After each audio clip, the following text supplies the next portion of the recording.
রাষ্ট্রকাঠামো মেরামতের ৩১ দফা বাস্তবায়নের লক্ষ্যে চট্টগ্রামের নোয়াপাড়া পথেরহাট এলাকায় এক বিশাল জনসভার আয়োজন করেছে ১৩ নং নোয়াপাড়া ইউনিয়ন। বাংলাদেশ জাতীয়তাবাদী দল ১৩ নং নোয়াপাড়া ইউনিয়নের সাবেক সভাপতি হাবিবুল্লাহ মাস্টারের সভাপতিত্বে এতে প্রধান অতিথি হিসেবে উপস্থিত ছিলেন বিএনপির কেন্দ্রীয় কমিটির ভাইস চেয়ারম্যান গিয়াসউদ্দিন কাদের চৌধুরী। এ সময় আরও উপস্থিত ছিলেন বিএনপির চট্টগ্রাম উত্তর জেলা প্রভাবশালী নেতা মোহাম্মদ জসিমউদ্দিন। প্রধান অতিথি তার বক্তব্যে বলেন, আমাদের ভারপ্রাপ্ত চেয়ারম্যান তারেক রহমানের নির্দেশনার মতো ৩১ দফা বাস্তবায়নের লক্ষ্যে রাউজান বিএনপির নেতা কর্মীরা সব সময় কাজ করে যাবে।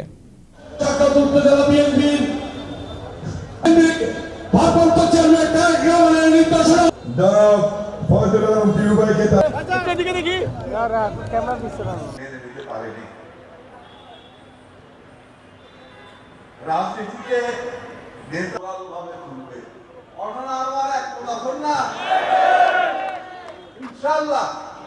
ইনশাআল্লাহ আমরা এই পদক্ষেপ নিব।